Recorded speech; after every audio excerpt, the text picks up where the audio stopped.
Oh, actually, it's going live now, which has never happened before. So, hello everyone. Welcome to the Futurist Mindset. We are featuring Medella Arbor and Fifth Avenue Capital. We're glad to have you here. My name is Tessa. Before we dive into our guests and a really awesome project, I want to introduce Reagan. Reagan Rodriguez is a futurist that teaches stratosphere wealthy legacy families how to impact investors. Hello, Reagan. Hello, Tessa. How are you doing on this Friday afternoon? I'm good. I'm good. Everything went way too fast today. So all of a sudden we're live and I'm excited. I guess the world is ready to hear about Medella Arbor early. I felt that way about the week. Last night, I realized it was Friday Eve. That's what we call it in Miami, and I realized what we had today. Right. So It goes let, fast. let It me, goes yeah, fast. yeah, let me begin by just mentioning that one of the biggest block of people in America, if you think about the biggest block of people right now, it's baby boomers. Mm. And in their later years, they're going to need extra help, right? Whether it's activities with just daily life, like cooking, cleaning, bathing. I know later on you'll probably manage medications. So Mm. one of the things that Steve and Danielle shared with me, who are the founders at Medella Arbor, is that they mentioned to me that uh, assisted living homes today, they're they're kind of archaic. Mm. And I remember asking, well, tell me more about that. And uh, Danielle, I see you're on here. We talked about how the modes of care have not changed and that they haven't changed in decades. It's now kind of coming to me. My mind was drifting off on some other things. And the other thing that it reminded me of when I was talking with the both of you is that we all know that as you get older, you're going to have, well, when you get older, you have a sense of purpose and enjoy life. So I know myself, I'd like to be able to maintain my physical strength and I want to be able to function, mobility at my age. So what I like about Medella Arbor is that they're creating a unique living environment that's offering each resident the space to call their own. What I like about what you guys have done is that you're cultivating this environment that becomes a home in every sense of that word when I say the home, right? I was even thinking about the designs that you guys have done and how that's going to enable or support that kind of care that's provided to the residents within their own space, that individual home on their campus or our campus. Um, I know that you guys also offer high levels of care, including memory care, nursing care, hospice in the group home. So, Steve or Danielle, if either one of you, would you like to talk about kind of the transition from one level of support to the other? Because I know how it's very seamless with you guys, and I know that your assistant kind of goes beyond the residents because I know that you guys also help the families by relieving them of some of the kind of most challenging aspects of caregiving. Um, sure, you want me to start? Um, Yeah, yeah, because one of the things I love about what you guys do is you enable the families to really enjoy the time that they spend together by being a part of their lives. well, and you're right, Regan. As we get older, many times you can just live in your home and things will be great. But Hmm. sometimes you get to the point where you can't cook, you can't bathe yourself, or you're not even really safe to be there. And we're going to be helping people all throughout that whole spectrum of care. So, starting in your own home, we can bring in caregivers, and we actually have technology we can bring in to help monitor so that if you were to fall, you wouldn't be alone. You'd be automatically detected by our caregivers. If you need a little bit more, there are independent living homes on our campus. So, small homes that would be a new place where the person can live, but they can still live Yeah. by themselves. You need Sure. more, you come into our group homes. And rather than these big institutionalized facilities that are Uh-huh. very much like hospitals, this is more like living in a house with a bunch of friends. And so we have small 16-bed homes and organized together in a campus. And we can go all the way from assisted living to memory care, even bringing in hospice or nursing care towards the end of the life. It's what you call a continuing care retirement center, or CCRC. And we really Oh, support the people all the way through that with one overall business. yeah. Thank you. Danielle, do you want to add to that technology Care Predict, which I think is Yeah. similar to like Apple Watch? Because I know that you and I talked about this just earlier today about Alzheimer's and the fact that you could prevent or reverse Alzheimer's with this kind of recode. Would you like to talk a little on that, Danielle? Yeah, so it's the Bredesen protocol, and it's the recode. And so basically, the gentleman, Steve, what is his name exactly? Thomas? Dr. Dale Bredesen, I believe. Yeah, so Steve actually was friends with him, and he has actually proven to reverse Alzheimer's and dementia. And there's a lot of different programs that go into it, and we can get into that later if you want. But with his technology, and also with the Care Predict Apple Watches, and also the healthy food that we're going to be having in our facility with a farm to table, so we're going to be doing intense grow, we'll be able to monitor people and to possibly reverse Alzheimer's and dementia in our facility. So it's not just a place where people are going to go and spend their last days and wait to die. We're actually going to give them purpose and to give them an opportunity to get healthy and better. And how cool would that be if people could actually possibly leave our homes and go back living with their families? That would be really special. I know if that was my grandma back in the day, that would have changed all of our lives. So also with the watches with Care Predict, the watch, you can actually have your family be part of the Care Predict team. So it watches, did you get out of bed? How often you get out of bed? Are you going to the bathroom? If they're going to the bathroom a lot, then you're going to know if they have a UTI. So we can actually prevent UTIs before they start. We know when they're eating. It has fall protection. And it also, we know if they're wandering because we can see everywhere they're going. We can have our staff also be wearing the Care Predict, so we can see what staff members are spending time with what clients, so we can monitor that more and like, okay, they might need a little bit more work. And then the family, they can be watching their mom and dad.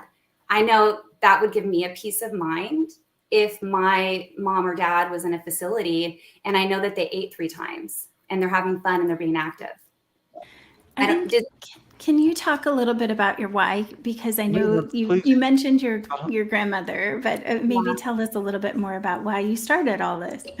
Yeah, so I met Steve Streetman at a real estate event back in, I think, 2019. And he was working on a really cool project for assisted living. And at the time I was doing the multifamily world. And I was like, gosh, I got to meet this guy. And so Steve and I connected, and we were going to go ahead and do more multifamily. And ever since I was 10 years old, my grandma was in a retirement home. She wasn't able to take care of herself anymore. And we went to go visit where she was, which my family put a lot of time and energy and care into where she was going to be. And she loved these chocolate M&Ms. So I went to go find these, something to put them in because the bag was hard for her and she wanted to grab on her own. And there was a cup near her bedside, and she had Alzheimer's and dementia, and it was filled with mold, thick mold. And I was just heartbroken. And so I was like, I need to find somebody, tell them that they're not cleaning her room. I was really upset being 10 years old. And it took me a while to find somebody, and they were just talking about their day. And I was just so upset. So ever since I was 10 years old, I knew I wanted to be in this industry. I knew that I wanted to make a difference in people's lives and be impactful. So this is not just a job and a journey. This is my why, my purpose. And Medella's going to be a leader in the industry, and people are going to follow because we're not just another fly-by-night nursing home. We are a leader in the industry in the medical, in AI, and we're also going to be doing these with 3D printers. So we're going to make history in so many ways. Well, and that's where my why comes in. I was actually looking at assisted living. It was brought to me more as an investment. So I started looking at it as an investment, but I very quickly realized that this is not just an investment. You're actually working with very vulnerable people who really need help. And when I came into these homes, I would see people sitting around watching television, usually some sort of awful live TV show with like a Dr. Phil or something, and doing nothing. And that's not the way I would want to live. I don't think it's the way I want my mom to live. And I thought there's so many things you could do. And my background is technology. So I've been making technology work for decades. And I immediately saw applications that I could do. And then I found out that there were people like CarePredict out there that were already doing some of that. It just isn't being used. And so then I was introduced to Dr. Bredesen, and I realized that he had technology, more medical technology, that again isn't being used, but it's perfect for assisted living because you have control of food, you have control of a whole environment, and you can make the environment so that you can ensure that they are improving. And so I became very passionate about wanting to introduce these innovations in there. And that's really when I met Danielle, I found that I have this technology passion and I have a great real estate background, but Danielle's a genius when it comes to building businesses and creating a culture that uplifts the clients, the residents, and the staff all together. And so we're just, when we actually get together, well, we fill each other's weaknesses. And so together we're kind of unstoppable. Oh, I love it. Beautiful. That's wonderful. Thank you for sharing that. One of the things that I picked up and noticed about what you guys are putting together at Medella Arbor is that you guys are making valuable contributions, not just to the residents, but to the community and to the planet. I don't know if either of you would like to maybe talk a little bit about the strategies on building that integral community. I know you talked a little bit about it, Danielle, from building greenhouses to growing organic food year round. I know one of the things that I also appreciated about this project is I recall, I think it might have been on our second meeting, Steve, you mentioned you'll also use the excess food to share with the community at a farmer's market or through collaboration with a local food bank. Yeah, absolutely. Would you like to talk on that? We're really building a whole ecosystem. So we've got the assisted living homes. We also have some independent living homes, but we're building these greenhouses, which can be places for the residents to grow food. It's wonderful to be around growing plants. And then they get to eat the food, right? Very healthy, right from the greenhouse, 100 yards away to the home. And we're building a small retail section here where we can have associated retail that's going to support the kinds of things that our assisted living group wants to do, and even a small boutique hotel so that people from out of town family members or friends can come visit the residents and stay right there. And we have all kinds of ideas for the retail, including a farm-to-table restaurant and a mailroom and pharmacies and doctor's offices. I know Danielle loves to talk about that part of it and all the kinds of things we're bringing in to make a whole community here on 11 acres. Yeah. Danielle, do you want to add anything to that? So I like the idea of the mailroom, and it gives, we're dealing with a generation where they like to read the newspaper. So I'm sure they want to go mail a letter or go check the mail and have a letter sent to them. But also it's going to get them active. They're going to go out into the community and they might meet a neighbor from the neighborhood or someone from church and have friends. And then it's going to get them mobile. And then I think it'd be really, really sweet. Like you mentioned, possibly a bookstore in there and people just trade off books and stuff like that. But also we want to do, like Steve said, the farm to table restaurant.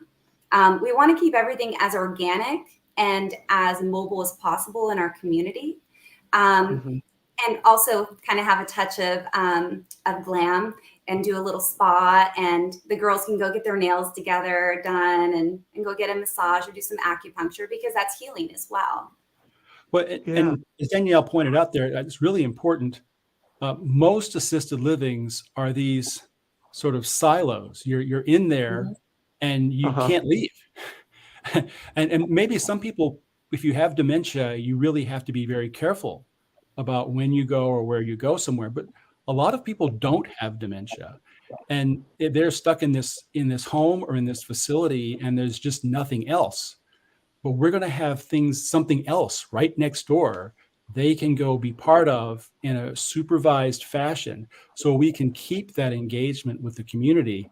We're also looking at putting volunteer organizations and offering them space in our retail area, and having our residents volunteer with them. So here's a group of people who can read stories to children, or who can do other things with that, and still be useful in the community and have a purpose. Yeah. Well, we actually are going to be doing books with our facility. So we want to have the journalist students come from colleges and be interviewing our tenants. And, they have these amazing stories.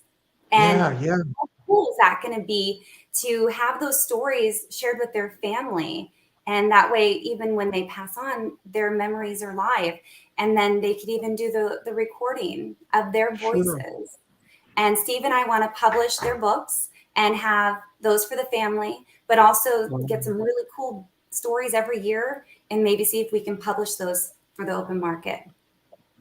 Thank you, guys. I think the both of you provided a really good overview in less than 10 minutes. They really gave a good overview in about that time. Tessa, you know what I was thinking? I'm so glad you just got on. And I'm glad you encouraged Danielle to talk about her why.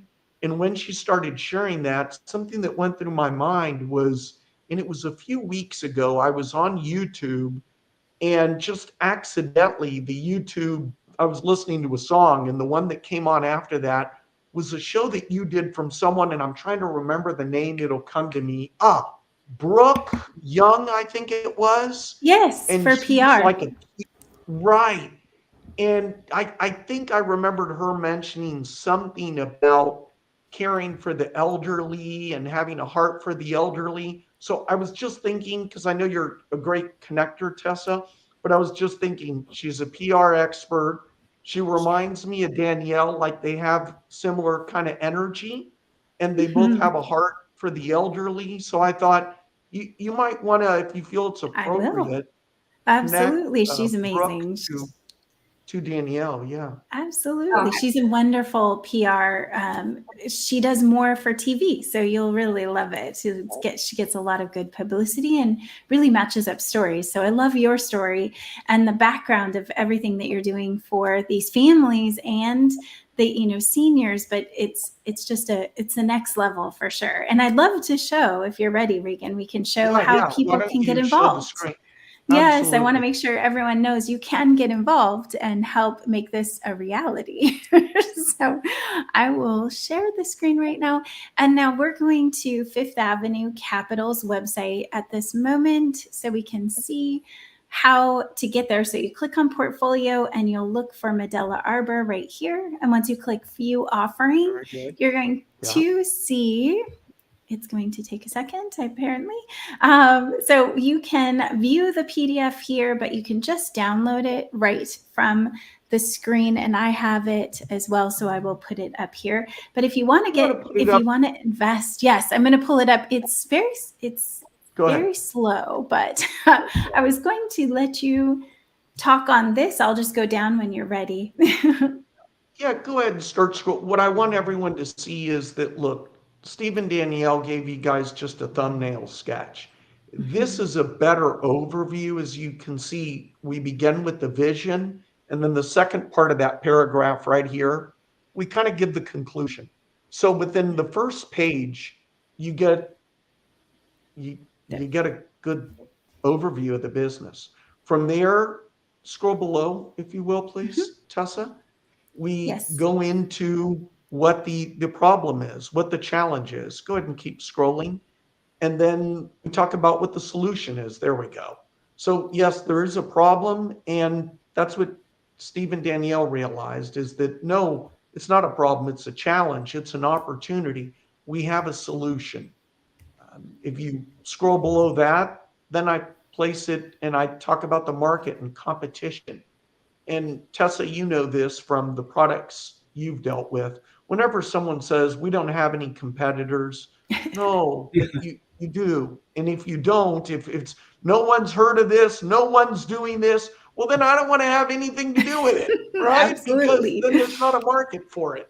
So there is a market. And what Steve and Danielle are doing so great, what they're doing with Medella Arbors, they're separating themselves from others. So how are they doing that? They have a plan. You can read their plan, which is below that. Yeah, you can see their timelines. So from there, go ahead and go to the page where if someone wants to invest, and so yes, you see the milestones, you see the financials, and then it concludes. So I place it in that order for a reason. Go ahead and go to the page. The last page. Can go to invest. Oh, gotcha. No. Yeah. All right. So when you're in, this is the portfolio page. So if you click invest now, then this is Fairmont portal, and it takes a minute. You're right. It's a little slower. Yes. It let me directly in, but when you come to it, you're just going to click sign up. If you haven't come to the portal before, you're going to put your email, acknowledge, say you're not a robot, and it will send you a code by email so you can get in. So you don't have a password. It's going to send you a code every time. And then when it does, you go directly into the portal. Where I was just at. So you'll see more information and be able to invest through the Fairmont portal. Sure. Well, beautiful. Tessa, I'll go ahead and just conclude on the investment part, and then from there, if there are any questions, we'll take any questions from the tab. Okay. So the founders, Steve Streetman and Danielle Vest, they're seeking $26 million. That's a equity investment to build transformative assisted living communities with Medella Arbor. This will be the first new build-out community, and it's targeted for Georgetown, Texas, and it will include 8 facilities. So it'll be alongside greenhouse and an expansive property. This is the opportunity to be on the ground floor of a fundamental change in assisted living communities. Medella Arbor will be improving the lives of aging Americans using an operating structure that is simultaneously able to deliver substantial long-term profits. Imagine how your investments will be a part of, this is what I was thinking, imagine your investments can be a part of helping an 82-year-old recover her cognitive abilities and recognize her daughter again. That's a return that's beyond calculation. It's creating a work environment that values its people and is generous to the neighbors. Think about how that touches so many people's lives. It touches the residents, their families and friends, the entire community. Join Medella Arbor in their mission to make a person's last years their best years. Oh, that's beautiful. Very well put, Reagan. We actually have a couple comments in the chat. Jimmy says he loves this project. He was curious if you would consider giving some classic music and wonderful music to help him reminisce about good times. That sounds like something good to add too. Absolutely. I'm a huge musician. Everything from opera to musical theater to the classics, and you're right. The music that they're going to prefer is the music they grew up with, not necessarily the music that's today. And in the other places we've talked about bringing in students to sing for us. and bring some youth and energy there. And I have connections through my voice teacher, actually, with everybody from Broadway through opera. So I think we can find some folks to come out and help us. Wow, I that's didn't amazing. know that about you, Steve. You've got quite a bit of talents there. That's Yeah, exciting. it really does. And it's also in Texas, and there's massive music, so it won't be hard finding some great performers to come by.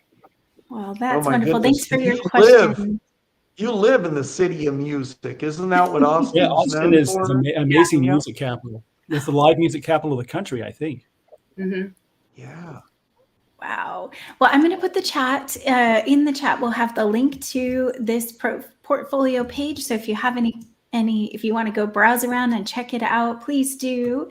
That will be in the chat. And thank you so much, Danielle and Steve, for joining us. I know we do have a couple questions before we wrap up, Reagan, that you wanted to get to. So I'm going to, is there anything else that you guys wanted to say before I put you in the back office there, Danielle and Steve? Well, maybe on the 3D printing a little bit. Ooh, I was gonna say, I didn't even know that you just kind of added that in. I'm like, I don't know what they're printing. Well, I added at the end that I said it would be something that's good for our planet and good for the environment. So maybe that triggered that question. So who wants to talk on that? Well, I'll start with that because that's been a Sure. real passion of mine for the past year or two. So with 3D printing, we think we can build faster, better, and cheaper. We're going to be able to use a material, sort of a hemp adobe or a sustainable concrete. So we'll be actually sequestering carbon from the environment into the walls of our homes. And we're going to be able to build beautiful structures because we can build any shape that we want with a 3D printer. So we've got really good partners who are working with us on the 3D printing side. And we think this will be the biggest complex of 3D printed structures possibly in the world, definitely in the US, once we're done with this. So we're very, very excited about that part of it. It's very rare that you can do anything that's faster, better, and cheaper. You usually have to pick one or two of those. But by that kind of innovation, we can actually get all three. Yeah.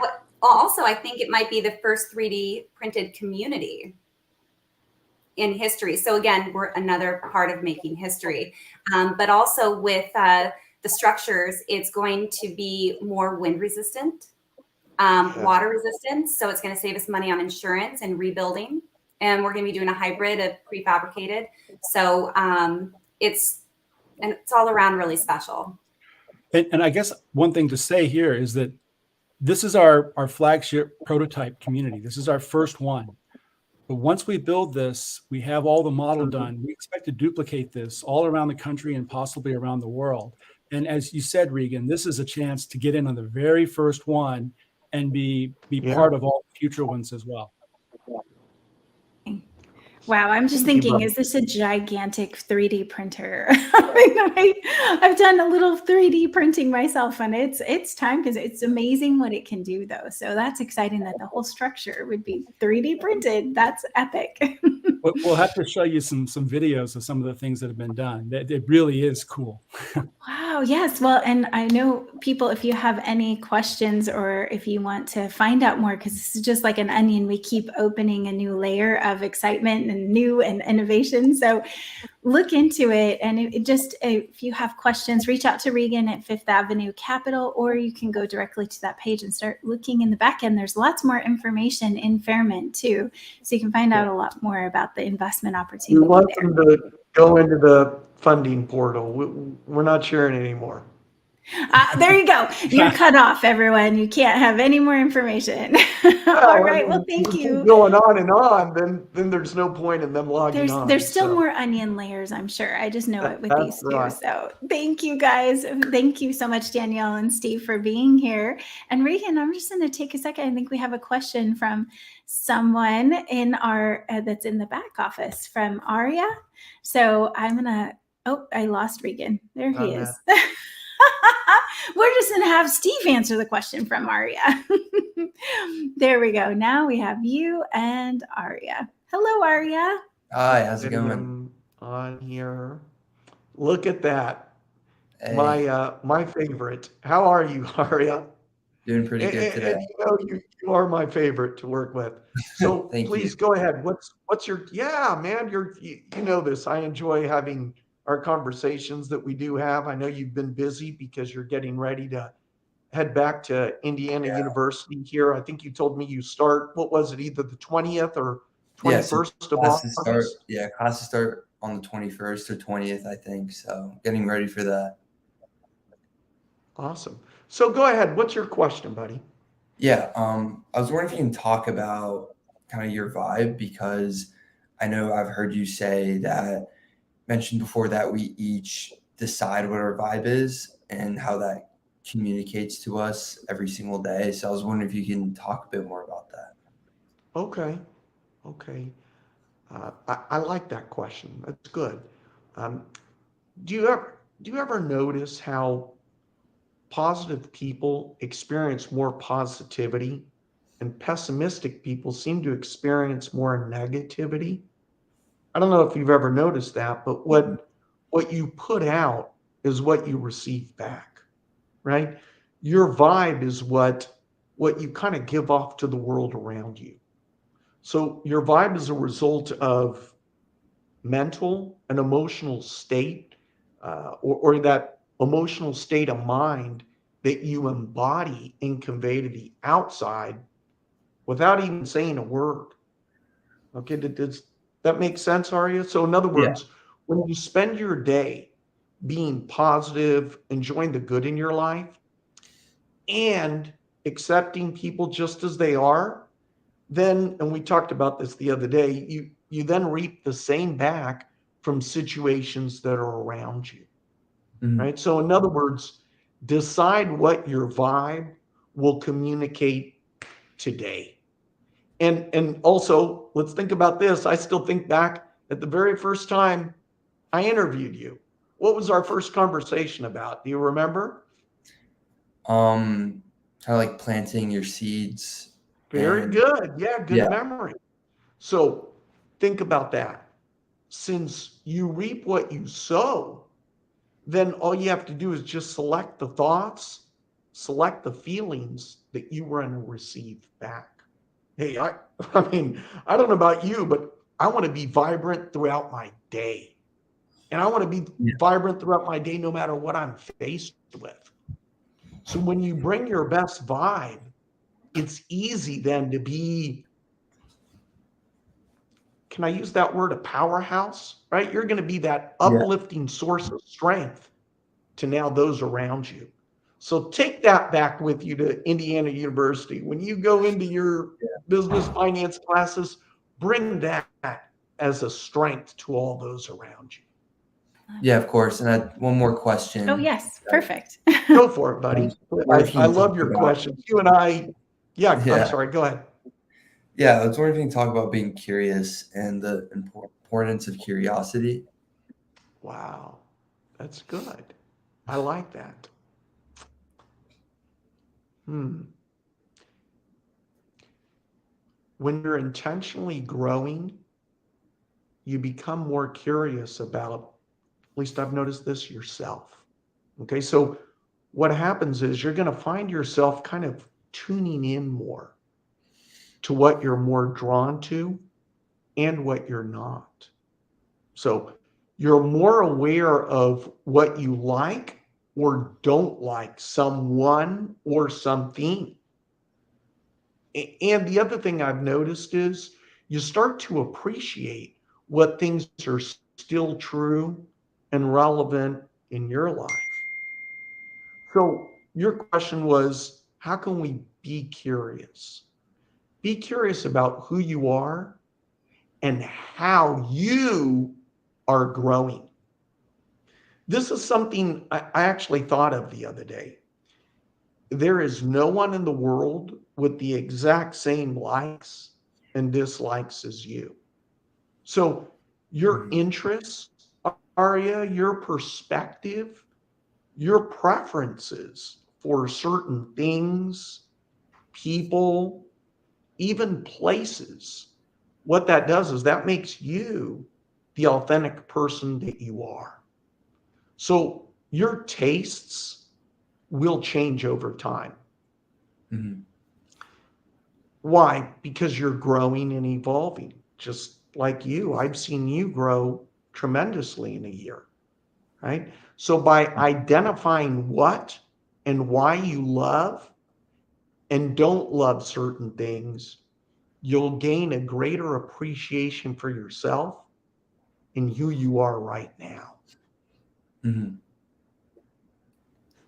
That's fascinating. I definitely think that Thank you. being curious is important in life. And I don't know, Aria, I mean, do you find, because you're just exploring, you're exploring the new you're deciding Yeah. where you're going to go. I mean, you obviously experience a lot of curiosity right Of now. course, yeah. But as we get older, we start to settle into what we are doing, right? We don't challenge ourselves as much. And that can really leave us stagnant. So I love the idea that, hey, let's be curious about who we are and why we are the way we are. I learned a lot about myself recently, just being curious about, why am I so frustrated with like interruptions? Well, that's my personality. But I learned when I was curious and I looked into it more, I need to finish things. That's my personality type. But I had to be curious about it. Otherwise, I would have just not, I wouldn't have realized that about myself and been able to fix it so that I'm not frustrated with other people. And another thing, Tessa, just like you mentioned, the older we get, we then maybe don't have that same curiosity in life. This is why I like to learn from people like Aria. The other day, he wanted to have a little bit of phone time with me, and it was during the day, it wasn't in the evening. And he said, I know you're busy with can I just have a little bit of time? And that call ended up going, I think, almost an hour that we thought would just be 10 minutes. So I got off and I say it was like 50 something minutes. And I thought, this was worth it. This was actually the most productive thing I did today because of how much I learned from him. And I know that sometimes when you introduce me on these shows, Tessa, you brag on me. I'm going to brag on Ari on something that anybody that's here is going to learn from.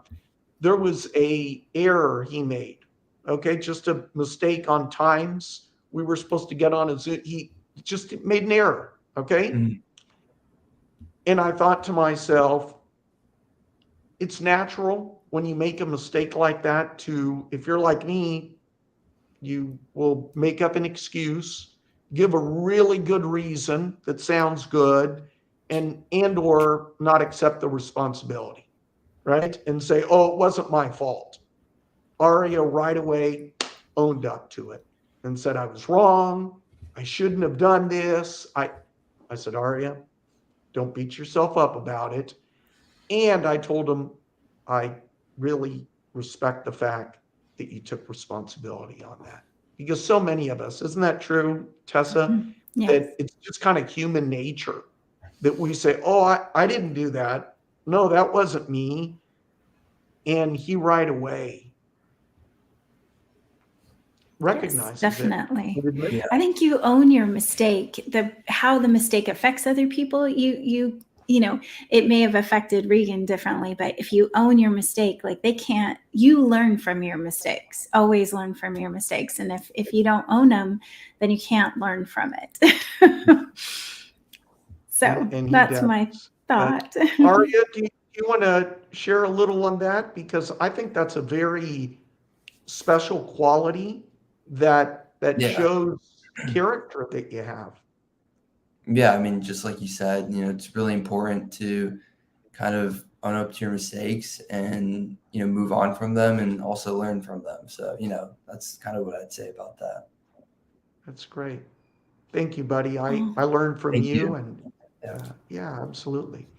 wonderful. Tessa, Well, I think yes, yeah. we're all set. Thank you, Aria. We appreciate your questions. So I'm just going to remind everyone, if you haven't already hit the bell to get reminders, we go live on Fridays at noon Eastern time. We'd love to have you guys come join us for the other projects. And obviously we have links in the chat so you can go check out Medella Arbor and find out more about Fifth Avenue Capitol. So we'll see you all next week. All right. Have a blessed week, everyone. Bye. This is my favorite.